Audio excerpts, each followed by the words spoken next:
കോഴിക്കോട് 4 മക്കളുമൊത്ത് അടച്ചുറപ്പില്ലാത്ത വാടക വീട്ടിൽ കഴിയുന്ന ഇതര സംസ്ഥാന തൊഴിലാളിക്ക് വീട് വയ്ക്കാൻ ഭൂമി നൽകിയിരിക്കുകയാണ് പ്രവാസി വ്യവസായി സിദ്ദിഖ് പുറായിൽ. കേരളത്തിലെ വിവിധ സ്ഥലങ്ങളിൽ ഇതിനകം 60-ലധികം നിർധന കുടുംബങ്ങൾക്ക് സ്വന്തമായി വീട് വയ്ക്കാൻ ഭൂമി നൽകി തണലായ വ്യക്തിയാണ് സിദ്ദിഖ്.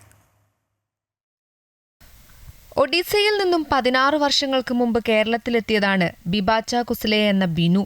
കൊടിയത്തൂർ സ്വദേശിനിയായ വിജിതയെ വിവാഹം കഴിച്ച് 4 മക്കളുമായി ജീവിതം മുന്നോട്ട് നയിക്കുമ്പോഴും വാടക വീടിനപ്പുറം സ്വന്തം വീടെന്നത് ഇവരുടെ ഒരു സ്വപ്നമായിരുന്നു.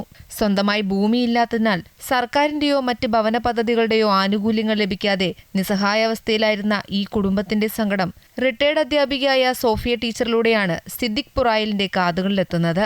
വിവരമറിഞ്ഞ ശേഷം തന്നെ മറ്റൊന്നും ആലോചിക്കാതെ സഹായഹസ്തവുമായി അദ്ദേഹം മുന്നോട്ട് വരികയായിരുന്നു.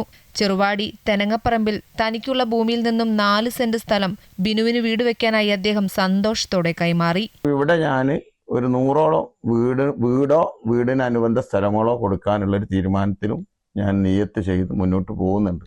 ഒരു 4-5 വർഷമായിട്ട് ഒരു 10-60ഓളം വീടിന് സ്ഥലവും വീടും ഒക്കെ ആയിട്ട് ഇങ്ങനെ വെച്ചു കൊടുക്കാൻ സാധിച്ചു. അപ്പം അതിൻ്റെ ഭാഗമായിട്ടാണ് നിങ്ങൾക്ക് ഇപ്പോൾ തന്നത്.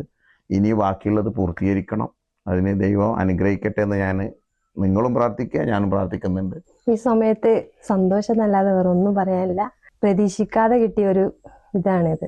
അതിന് ഏറ്റവും നന്ദി പറയേണ്ടത് സിദ്ദിഖ് സാറോടാണ്. ഇതാദ്യമായല്ല സിദ്ദിഖ് പുറായിൽ ഇത്തരമൊരു മാതൃകാപരമായ പ്രവർത്തനം നടത്തുന്നത്. സ്വാതന്ത്ര്യം ഭവന പദ്ധതി എന്ന പേരിൽ കേരളത്തിലെ വിവിധ സ്ഥലങ്ങളിൽ ഇതിനകം 60-ലധികം നിർധന കുടുംബങ്ങൾക്ക് സ്വന്തമായി വീട് വെക്കാൻ ഭൂമി നൽകി തണലായ വ്യക്തിത്വമാണ് ഇദ്ദേഹത്തിൻ്റെത്. സ്വന്തമായ 1 ഇഞ്ച് ഭൂമി പോലുമില്ലാത്ത 100 കുടുംബങ്ങൾക്ക് വീടെന്ന സ്വപ്നം യാഥാർത്ഥ്യമാക്കുകയെന്ന വലിയൊരു ലക്ഷ്യത്തിലേക്കാണ് ഇദ്ദേഹം മുന്നേറുന്നത്. അമൃത ന്യൂസ്, കോഴിക്കോട്.